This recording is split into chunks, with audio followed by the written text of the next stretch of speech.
Einen schönen guten Tag, ihr Lieben. Wir begrüßen euch recht herzlich zu einem weiteren spannenden Video auf dem Kanal. Im Hintergrund seht ihr schon den Philipp. Philipp, ich grüße dich. Hallo. Philipp ist ja, kennt ihr ja aus den ganzen Ambient Light Videos, die wir bisher gemacht haben, unser E-Fieber Ansprechpartner, Techniker, wenn es um dieses ganze Elektrik geht, war. Richtig. Und Leute, wir bauen heute Ambient Light ein, aber wir müssen einiges beachten, denn Philipp, wir haben ein 2022er Model Y hier stehen, das ist nämlich genau die Black Ghost von mir. Und da ist das Sportnetz, die Batterie hat sich geändert und so weiter. Genau, das haben wir im anderen Video schon kurz gezeigt. Ja. Und deswegen durch die andere Batterie muss sich auch was am Ambient Light an der Steuerungsbox ändern. Und das zeigen wir euch jetzt. Genau, nach dem Intro geht's los, bleibt dran.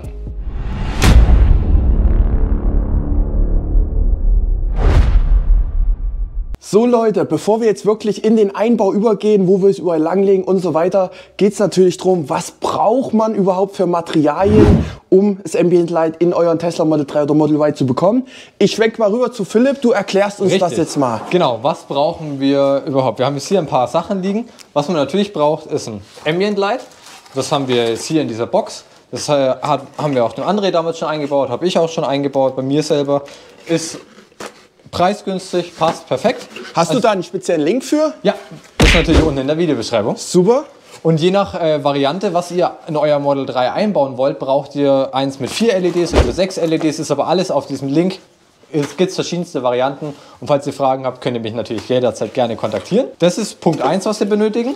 Punkt 2, was man nicht braucht, aber was ich extrem cool finde, ist dieser Y-Stecker hier. Damit haben wir nämlich die Möglichkeit, das Ambient Light zu steuern, ohne dass wir das Tesla-Bordnetz wirklich angreifen oder den Kabelbaum vom Tesla kaputt machen.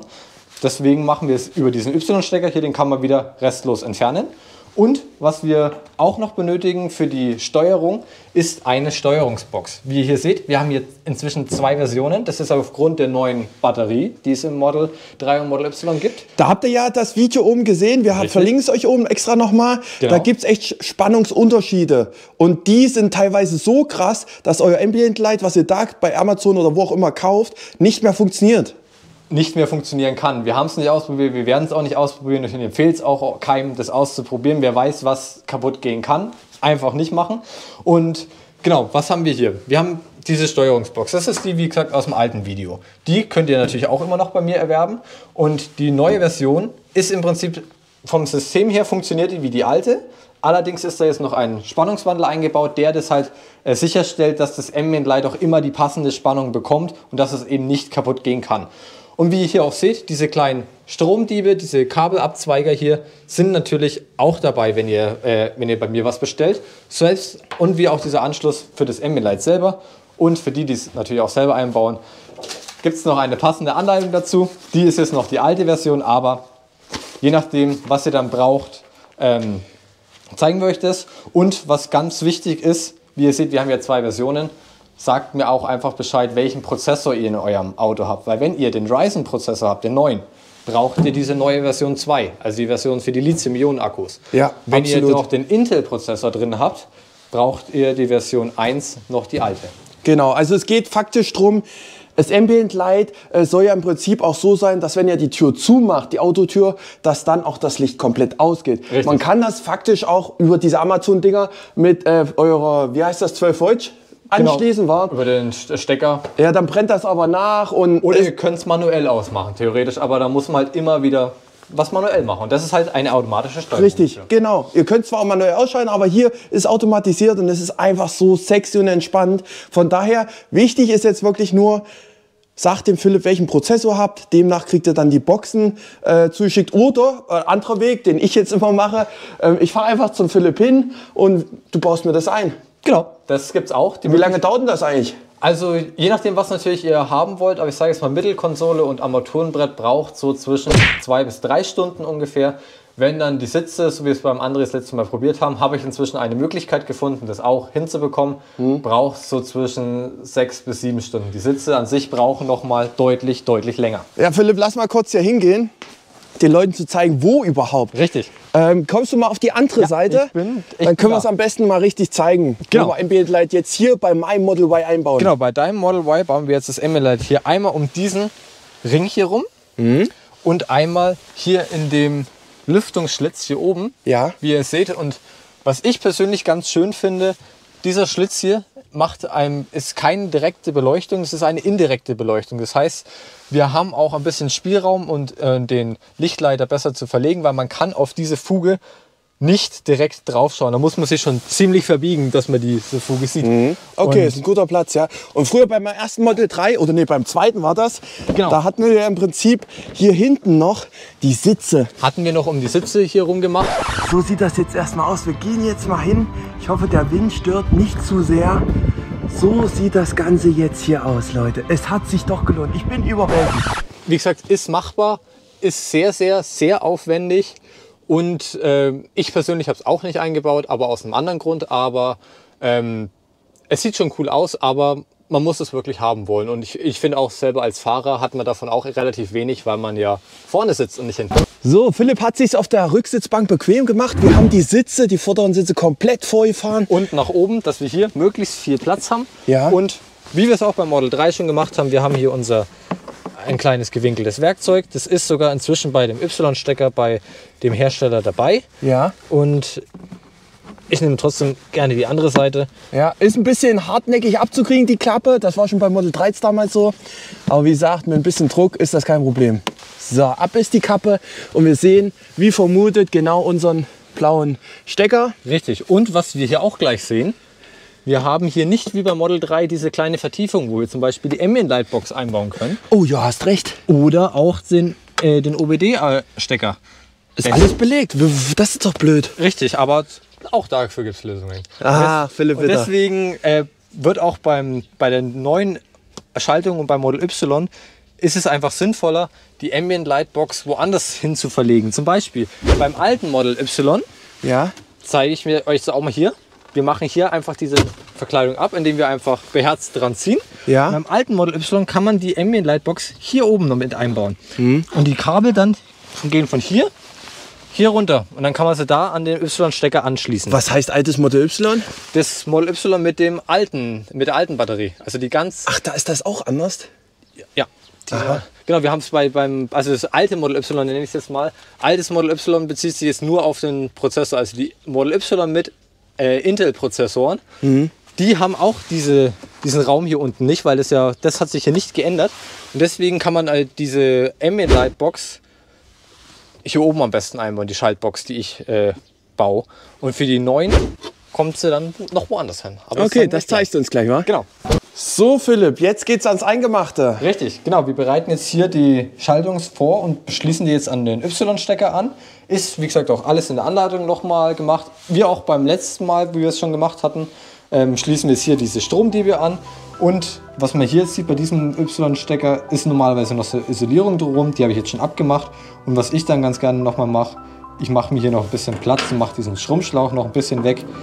Müsst ihr natürlich aufpassen, dass ihr nicht in die Kabel schneidet, aber das sollte so dann ganz einfach funktionieren. Genau. Okay. Und jetzt haben wir unsere kleinen Stromabzweiger und wir gehen auf Pin 1, 2, 3, 4, 5, 6, 7 und Pin 8. Das sind jetzt in diesem Stecker hier diese beiden mittleren braunen Kabel. Gibt aber je nach Y-Stecker ist es immer mal ein bisschen anders. Es gibt andere Hersteller, es gibt andere Sachen. Da müsst ihr einfach bitte die Pins zählen, aber die Pin-Belegung ist natürlich auch nochmal, wie ist im alten Video zu sehen und auch in der Anleitung. Genau. Und wir verlinken euch auf jeden Fall nochmal diesen Y-Stecker, wo ihr den erhaltet. Das Ding ist doch nicht teuer, oder? Was kostet sowas? Das kostet inzwischen nur noch 30 Euro. Ja, Die das waren ist doch... früher deutlich teurer, aber inzwischen. Dieser für 30 Euro, den habe ich persönlich jetzt schon seit einem knappen Jahr eingebaut und haben auch andere schon eingebaut und hatten noch nie Probleme damit. Ja. So sieht es am Ende jetzt aus. Hast du schon reingeklemmt? Genau, die zwei sind schon dran und dann haben wir jetzt hier noch den dritten an das dicke grüne Kabel hier unten. Das müsste Pin 1 sein, wenn mich nicht alles täuscht. Genau. Und dann machen wir den hier so wenig in die Mitte, dass wir möglichst wenig Platz benötigen. Ja. Und auch den machen wir dann. Ist immer ein bisschen eine Fummelei. Ja, das stimmt. Da habe ich auch schon das letzte Mal gesehen, ja. Aber wie gesagt, Philipp hat ja auch noch mal eine Anleitung zusammengeschrieben. Also absolut Wahnsinn hier, was hier alles drin abgebildet ist. Den Code, den müssen wir dann mal erneuern, sehe ich gerade, Ja, das ist noch der QR-Code vom alten Video. Aber Das Neue kommt natürlich auch in die Anleitung mit rein. Super. 4 Kabel, die wir jetzt einen Y-Stecker dran machen. Diese 4 Kabel habe ich immer so als kleinen Kabelbaum zusammen gemacht, jetzt bei der mega. neuen Box. Ja. Und das bauen wir dann ins Auto ein. Die Box kommt nämlich vorne hin, nicht mehr wie bei früher hinten. Und deswegen sind die Kabel jetzt natürlich länger, aber wir schließen das jetzt hier einfach an. Das heißt, wir fangen jetzt mal hier mit diesem dünnen Kabel an. Das Gute bei diesem braunen und dem schwarzen dünnen Kabel ist, es ist sogar egal, wie rum ihr die anschließt. Ich habe es in die Pins reingeschrieben, in die Anleitung reingeschrieben, wie ihr die anschließt. Allerdings ist das egal, wie ihr die anschließt. Also, um Gott gesagt, ich hätte jetzt Angst, das selber zu machen. Bei braun und schwarz ist es egal. Genau. Philipp hat im Prinzip, ihr könnt diese Box erwerben, so wie sie ist, mit allen Zubehör. Richtig. Außer das Y-Kabel, das müsst ihr euch selber holen. Und das Ambient Light. Und das Ambient Light. Die 2 Faktoren müsst ihr euch selber holen. Die Box kriegt ihr mit den Kabeln alles zusammen beim Philipp. Anleitung und Anleitung dabei, genau. Die Kabeldiebe sind auch dabei. Ja. Anschluss vom Ambient Light, alles dabei. Zweite Möglichkeit, wie ich, der 2 linke Hände hat, kommt einfach mit eurem Auto hierher, lasst es einbauen, dauert 1 Stunde, 2 Stunden und dann ist gut. So Philipp, du hast alle Kabel angeschlossen von der Box. Richtig. Und jetzt bauen wir das ins Auto ein hinten. Super, super. Jetzt zeigt bitte noch mal den Leuten, ich komme mal vor, weil jetzt zeigt mal den Leuten bitte noch, wo genau jetzt die Box ihren Platz finden wird. Die Box, Also eigentlich war sie früher immer hier hinten drinne, da unten in der Ablage geht ja nicht mehr, kein Platz mehr da. richtig. Und wir bauen die Box jetzt wie die Ambient Light Box dann auch hier später dann hinter diese Verkleidung ein. Okay. Weil da ist massig Platz, da kann man dann ohne Probleme Sachen anschließen. Nächster Schritt ist im Prinzip das Auto runterzufahren. Richtig. Das macht mal wie, Philipp? Man geht aufs Auto, man drückt auf Sicherheit und drückt auf Ausschalten. Okay. Muss aber aufpassen, weil jetzt geht es wahrscheinlich wieder an. Man darf den Sitz dann nicht mehr belasten. Okay. Und auch keine Türen öffnen oder sowas, weil sonst geht es alles wieder an. Ja. Und dann ganz einfach, wir gehen hier hinten hin. Das bauen wir noch mal schnell weg, das brauchen wir noch nicht. Gehen hier hinten hin, haben hier diese Lasche, drücken da einfach drauf, ist offen, stecken die eine Seite dazwischen und stecken, will auch nicht ganz rein, ist immer ein bisschen eng hier wie gesagt, aber stecken die zweite Seite rein und das war's. Mega, dann hast du schon drinne. Genau, und dann haben wir jetzt hier unsere Box angeschlossen. Und hier können wir jetzt das Ambient Light anschließen. Das werden wir jetzt mal auch anschließen, um zu schauen, ob auch die Schaltung noch funktioniert im neuen Model Y. So Philipp, du hast das Ambient Light jetzt hier. Jetzt Richtig, wollen wir es genau. mal anschließen, wa? Wir schauen einfach mal, was jetzt, ob die Steuerung noch funktioniert. Wir schließen es einfach an. Ich habe das Auto schon wieder gestartet. Einfach auf die Bremse drücken. Ja. Und wir schließen es an. Oh, es leuchtet schon mal, das ist schon mal gut. Das ist schon mal sehr gut, weil es leuchtet. Hat deine Box funktioniert, hä? Die Schaltung, ja. Und jetzt schauen wir wieder, ob es noch funktioniert, so wie es beim letzten Mal. Wir machen wieder alle Türen zu. Wenn ich jetzt die Tür zumache, Oh, so muss sein, Philipp, so muss sein. Ey, Mensch, Sehr du bist schön. wieder unser Techniker hier. Sehr schön. Philipp, du alte Maschine hier, du alter Recke. Wie gesagt, Wahnsinn. Insgesamt hat sich bei der Schaltung nicht so viel geändert wie beim Tür auf, Licht an. Genau. Super. Die Schaltung funktioniert noch genauso wie beim alten. Der Ja. Kofferraum wird auch als Tür gezählt und beim Vorheizen geht es manchmal auch an, aber es ist die große Zeit, so wo es aus sein soll, ist es aus. Und Okay. natürlich auch während der Fahrt bleibt es natürlich wieder an. Super. Und jetzt mach noch mal zu. Türchen zu. Licht aus. Ein Träumchen. Ein Träumchen. Der Kerl ist ein Träumchen. So, wir wollen natürlich das Steuergerät hier unten reinlegen. Das bedeutet, Philipp? Richtig. Wie auch beim Model 3 ist natürlich hier größer die Verkleidung, aber wir machen einfach diese Verkleidung ab. Dazu wieder hier oben dahinter greifen und beherzt dran ziehen. Es ist immer ein bisschen, ja, man muss sich überwinden, aber die China-Modelle sind noch deutlich enger gebaut als die amerikanischen. Ja. Aber Die Bauqualität ist echt souverän, muss man echt sagen. Ist ein bisschen hart angreifen hier, ihr seht. Ja. Aber muss man auch machen. Dann macht ihr nichts kaputt. ja, und selbst wenn ein Pin abbricht, das sind so viele, die Verkleidung hält trotzdem. Die hält trotzdem. Guckt mal, Leute, jetzt haben wir sie schon ab hier. Genau, und ihr seht, schaut mal, wie viel Platz hier unten ist. Da können wir die Box und die Steuerungsbox und die Ambient Light Box ohne Probleme einbauen. Super. Philipp macht das gleiche im Prinzip jetzt noch mal auf der anderen Seite. Hat zum einen den Grund, dass wir die Mittelkonsole hier ein bisschen lauter schrauben wollen. Und zum anderen habe ich gerade noch meinen extra Wunsch gesagt. Ich will hier oben auch noch LED drin haben. Ist aber wirklich on top jetzt. Bonus. Und ja, Philipp gibt alles. Nächster Schritt im Prinzip wirklich die Mittelkonsole lösen, bisschen lockern, war. Richtig. Einfach, was sind das, ein Torx, war? Das ist einfach ein 10er Nuss und da haben wir einen, ups, der ist noch zu klein, ich glaube ein 35er Torx oder 30er Torx so ungefähr. Okay. Und einfach diese Schraube auch lösen. Die quietscht manchmal, weil das eine Schraube ist, die direkt ins Kunststoff geschraubt wird, also kein Gewinde hat.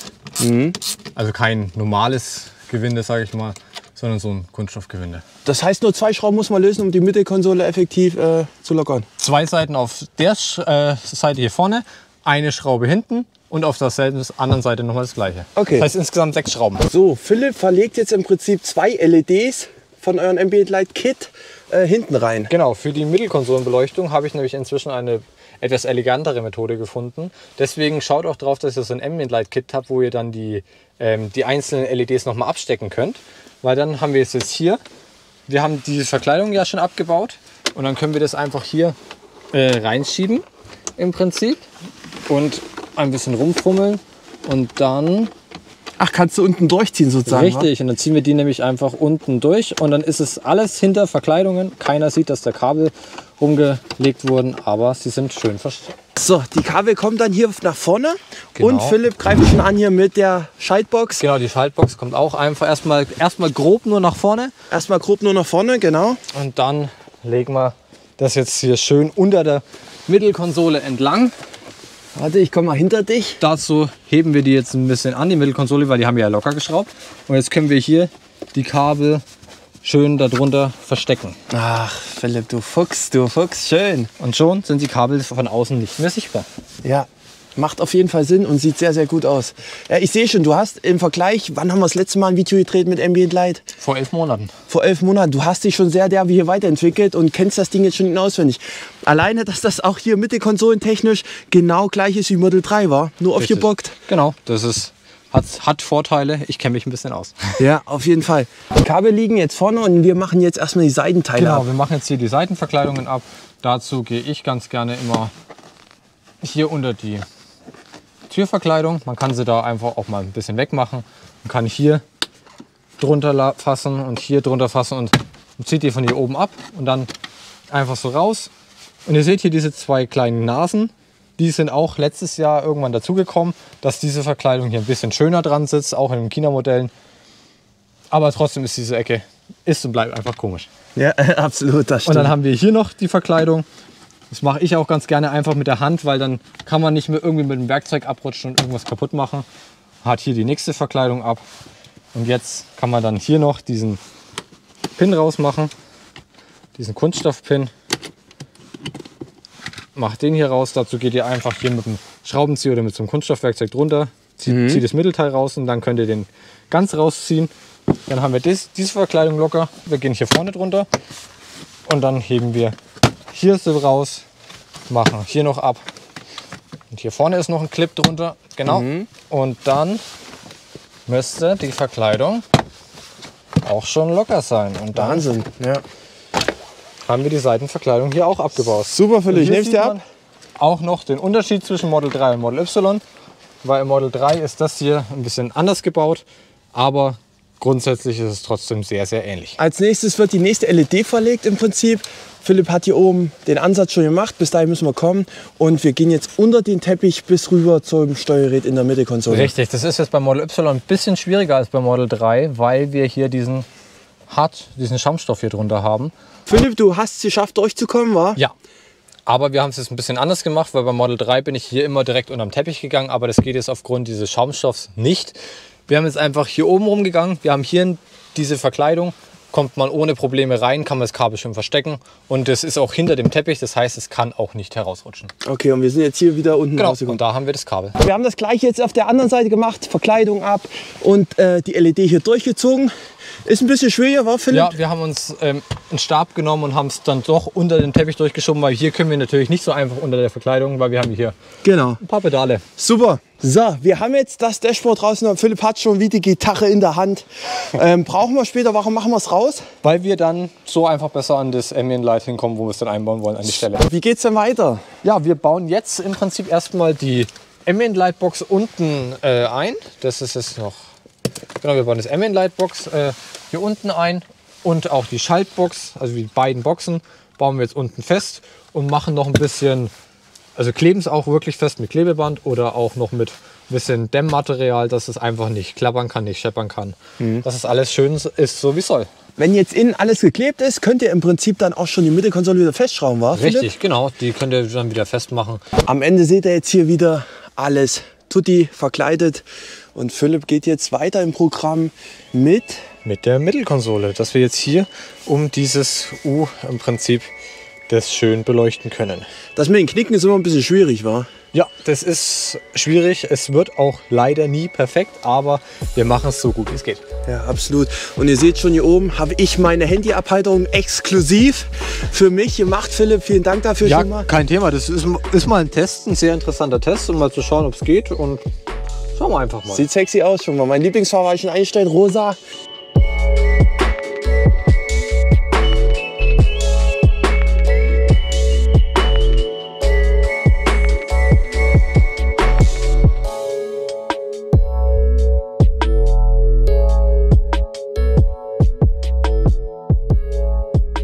So, Philipp macht jetzt hier hinten auch die Schotten dicht im Prinzip. Oben das Teil ist jetzt dran, Lichtschlauch ist verlegt und unten wird jetzt noch alles ein bisschen unter Press, kann man sagen, wa? Ja, wir müssen schauen, weil das ist sehr, sehr, sehr eng hier. Ja. Wir müssen gucken, wie wir es zubekommen oder ob wir es überhaupt zubekommen.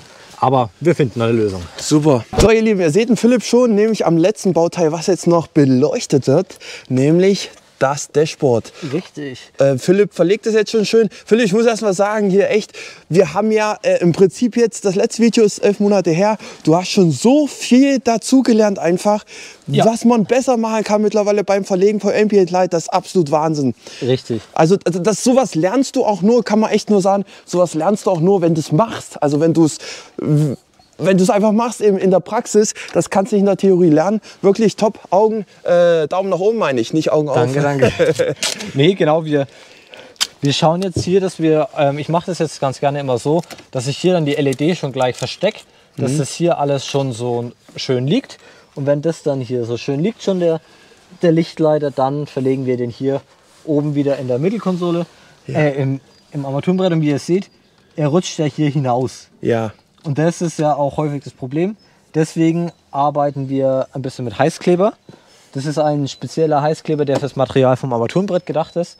Und den kann man auch wieder rückstandslos entfernen. Und den machen wir jetzt, da gibt es das Motto, viel hilft viel, so ungefähr. Und genau, wir bauen den jetzt erstmal ein. Dann sieht es erstmal komisch aus, weil zu viel Heißkleber dran ist. Aber wenn der dann kalt ist, kann man den überschüssigen Rest wieder entfernen. Und dann ist es auch schön eingebaut. So, ihr merkt schon, die Sonne geht schneller unter, als wir es gerne hätten. Ja. Deswegen, aber wir kommen gut vorwärts, war Philipp? Ja, wir sind jetzt in den letzten Zügen. Und wir sind in den letzten Zügen hier dran. Ihr seht schon mal die ersten Impressionen hier. Was sagt ihr? Wir haben es drin. Das heißt, Bonus bei mir, wie ich schon gesagt habe, vorne bei der Handyhalterung, Mittelkonsole und jetzt unten ist im Prinzip Dashboard auch noch drin. Philipp. Und ich leuchte mal dich an, weil es echt jetzt dunkel geworden ist. Es ist schon ziemlich dunkel geworden. Wir haben uns ein bisschen in der Zeit verschätzt, aber... Ja, die Bratwürstchen haben zu gut geschmeckt, muss man echt sagen. I'll have 2 number 9s, a number 9 large, a number 6 with extra dip. Das stimmt, die Bratwürste haben es gemacht und dann noch ein wenig rumgelabert und ein bisschen... noch ein wenig rumprobiert, Sachen, was man noch so generell machen kann, und dann hat sich das alles ein bisschen verzögert. Aber ich denke, das Ergebnis ist auf jeden Fall absolut gut mega geworden. Ich zeige euch das noch, ist eine Schweinekai, ich zeige euch das noch mal später in Ruhe. Ja, und Philipp, vielen Dank nochmal. Ich hab zu danken, wie gesagt. Dass du wirklich rasiert hast. Ich weiß nicht, ob man uns beide sieht. Auf jeden Fall absolut mega.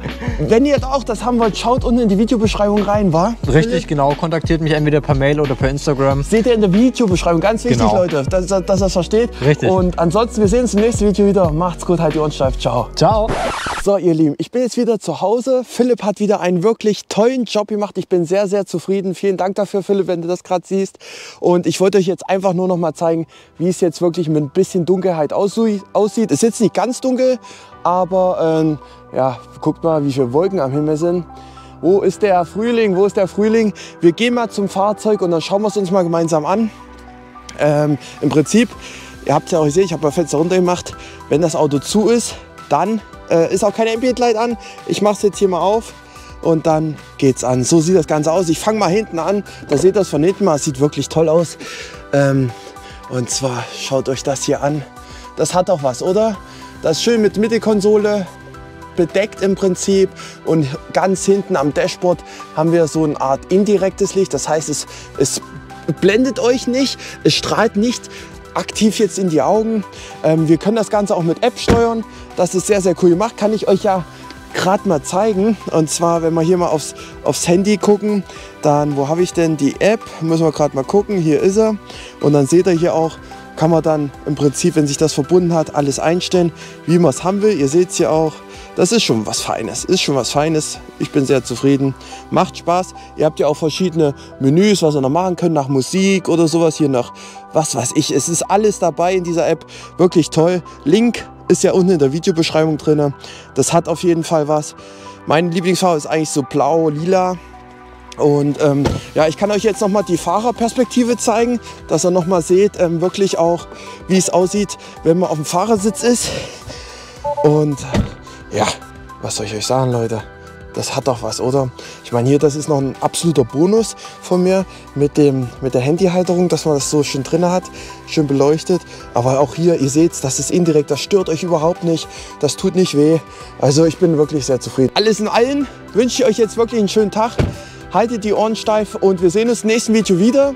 Das nächste Video wird das Umbauvideo im Prinzip von der kompletten Karre, so wie sie jetzt hier dasteht.